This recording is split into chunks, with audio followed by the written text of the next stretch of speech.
What's up guys, it's Stu TV, dropping another video for you. And in today's video, I might be looking like a 70s conversation pit shag carpet up in this bitch, but we doing some shit to the A3. Now we might still be waiting for the cord connected to our airlift controller. I have a sneaky suspicion it's not the wire, but it's the controller itself because it's kind of common with the airlift systems. So basically what I'm saying is that's probably going to be broken for a good while. But nonetheless, we still have issues with the A3. So the car kind of thinks it'd be a great idea to throw an evaporative emission system leak, detection pump control circuit high code, which in layman's terms, so I can understand them as much as you guys can understand them, is that means that there's a leak in my evap system. As far as I'm concerned, the evap system is basically just based on emissions. It kind of deals with things like charcoal canister, the filler neck, and other things of that sort. So how I noticed this issue is I have a misfire. It's very, very small. It's only when you slightly touch the throttle, enough just to piss you off. Another sign of this was my car kind of stinks a little more like gas than it normally does. Technically, I don't know if that's part of the problem, but so far, one of the biggest issues and signs that I have experienced so far was when I was filling my gas. Yo, did you hear that? Yo, okay, I was trying to like explain this to you guys, but I opened this and I just heard a ton of gas drain down into the system. So there is definitely something wrong with my filler neck over here, but I was pumping my gas and the pump kept clicking off. That's super annoying. That usually means you have an evap issue. Don't know what it is yet, but we're gonna take this wheel off and we're gonna see if the filler neck is or not. I forgot to break the lug nuts, but we're gonna hope the Ugga works. It doesn't work. All right, it should work now.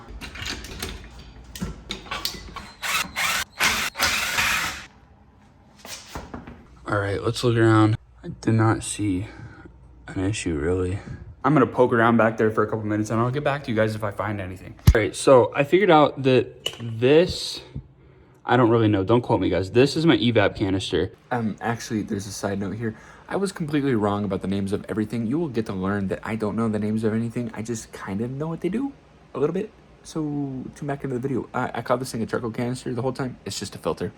I think this part of it, I don't know if this is a canister itself or this whole unit's canister, but I think this part has little airways in it. And I believe that when I was going through the snow, that snow got lodged up in here since I don't have any wheel wells or anything. And it clogged this. And now that's why every time I fill my car, the pump clicks off and there's no vapors getting released. This is what releases the vapors, if I'm correct. I think that could be the issue. I'm going to try and see if there's a way to maybe either look inside there or try to unclog it. I do have a borescope, but we're gonna try to take it apart first. I did a little more research. This specifically is called a charcoal canister. No, just a filter.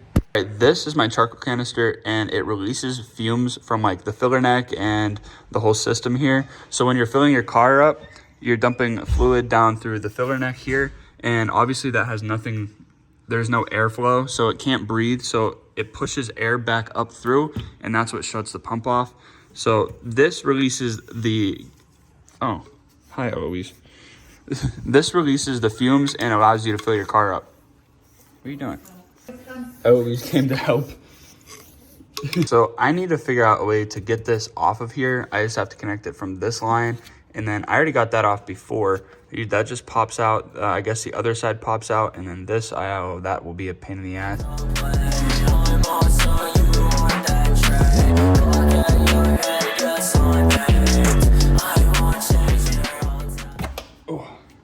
Well, that did it pretty easy. There we go.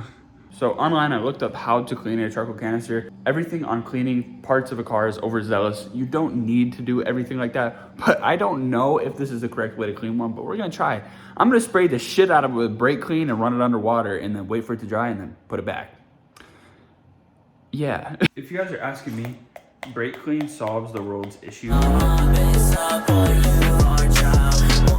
Okay, I actually figured out you could get the bottom off of it, so I'm gonna rinse this stuff out too, because this is really, really gross.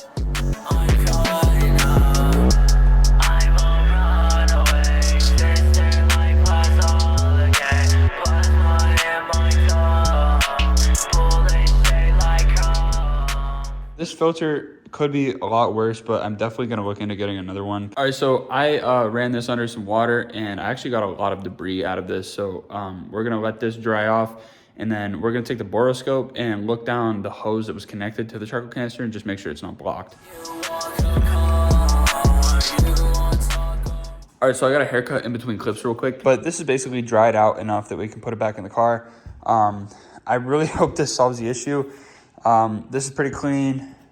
We got this to clean up a little better, but basically these slots right here line up with these slots on the filter, and they were blocked up pretty good with like rocky snow, if you want to call it. So I'm hoping that this can breathe now and that will fix the issue. If not, we're gonna have to dive a little deeper into the evap system. But other than that, let's get it put back together.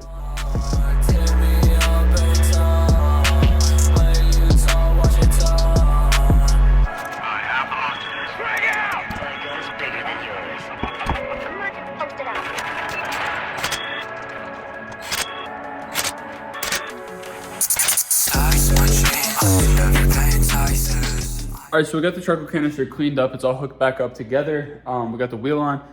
Knowing my luck, that's probably not gonna fix it. Nothing simple ever occurs when it comes to me. So we're gonna go take it for a ride, and then we're gonna hope that solves the issue. If not, I'm gonna have to do more research and see what else I need to do. Hopefully I don't have to replace that whole system, because that is very, very expensive. And I don't feel like doing it, you know? As you guys saw, we looked inside of the evap system with the boroscope. There was nothing blocking that hose. We also looked inside the filler neck off camera, and there was nothing blocking the filler neck either. So other than a charcoal canister being blocked up, hopefully nothing got into the system and damaged the system. That's why it's malfunctioning. Hopefully that solves the issue. Maybe we can get another filter eventually in the future. So I'm super annoyed with the controller malfunctioning because I can't get any videos of it airing out, because I use my phone to record and I have to use my phone as a controller, so I cannot do both at the same time. But we are gonna air this bitch out real quick. And there it is. That shit is aired out. But as of right now, we're gonna go take this for a ride. I'm not excited because I just don't think it's gonna work. I just don't think it's that simple. Nothing's ever that simple. If it works, dude, I'm gonna be absolutely ecstatic. But we're gonna go try it. Hey, undo that. All right, I guess I'll do that again. From this earth, it's heaven sent. NikAngel on the beat. I'm so diverse. Wanna be great in the universe. These bars are unrehearsed. You heard the first, but never last. I got the blast. I'm going fast. I never crash. I hit the dash. Going crazy like a savage. They tryna shut me down, but I can scavenge. So I'm looking to ravage it. I ain't having it. Forgot to hear my car. But I'm the only one having it. Going up volcanoes. I'm going to say so. Motored up like Play-Doh. All right, I know you guys can't see well, but we're going to experiment a little.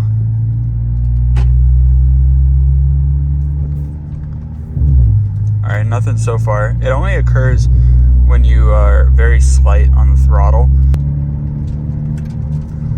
Nothing so far, so I'm not gonna get my hopes up, because every time I get my hopes up, the problem reoccurs. There's a couple times where it felt like it wanted to misfire. Okay, so I don't want to say I fixed it, and I don't want to say I didn't fix it, because it's weird. I may or may not be making these noises up in my head to be misfires. They definitely were misfires before I started, but now I'm not sure if they're real or not. So we're basically just gonna wait until the check engine light comes back, and that's how I know I have a catalyst downpipe code.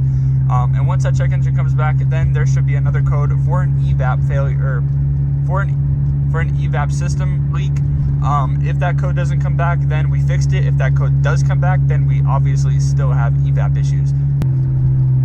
If there is any misfires left, I definitely helped the issue, because before it would literally jolt the car back and forth just a little bit, enough that you could feel it. Today there are no jolting feelings, and but I want to say they could just be burbles or the exhaust letting out little noises, but I can't tell if they're misfires or not, so we're gonna have to wait for that code. So I drove to Kylie's house, and everything was fine until I got like right to her street, and then this code popped back up. So I don't know what the issue is, so I have to research that more. If anybody knows or has an idea, let me know.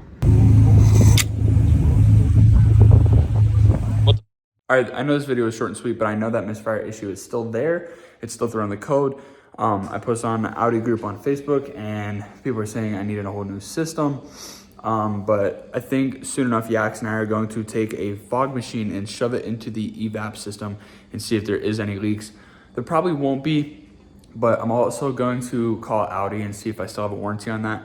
I definitely don't have a warranty on suspension, and I definitely do not have one on my motor. That is a fact, but there still could be a warranty on the evap system. It's like $630, and I just don't feel like paying for that because I shouldn't have to. It's a 2020. I have absolutely no idea what caused the problem, but soon enough we'll figure it out. Hopefully we don't have misfires anymore. I also have to get my oil pan fixed next week because I have a leak from it. Because when I put it on, I stripped one of the bolts, and now the oil is leaking through that bolt. But that is going to be the end of the video, guys. Make sure you're commenting, liking, subscribing, turning on post notifications, all that shit. If you need dope car apparel, go to endoftheroadclothing.com. Use code S2TV. You get 10% for everything on the website. Banners, stickers, merch, oh my, you get everything you could ever want. Definitely go cop that shit. They're super, super warm, and the winter season is 100% tenfold upon us right now. So get this shit to stay warm right in time for the Christmas season. Also, I just want to thank you guys so much. We got monetized on YouTube. Finally, I earned my first 54 cents. We're going full head of steam, and our audience is getting bigger and bigger every time I post. Because you're commenting more and being more supportive, so I really appreciate it. You have no idea. The winter season is super hard on me. I do suffer from mental health issues, and the winter season is just the worst time of the year. It's cold, it's dark, it's damp, and it just blows. Everything in the car breaks. But I just wanted to tell you guys that because you're not alone. This is a family. This isn't just a YouTube page, content creator, me. This is a family. I look at this like this is going to be my career in the future. So I really appreciate every single last one of you guys. Thank you guys so much. We're going to big places just because of you guys. Peace out. Have a good day and stay positive. Halo, I ain't never tryna stay low. I roll up the broccoli. They ain't stopping me. Tryna get my name out like a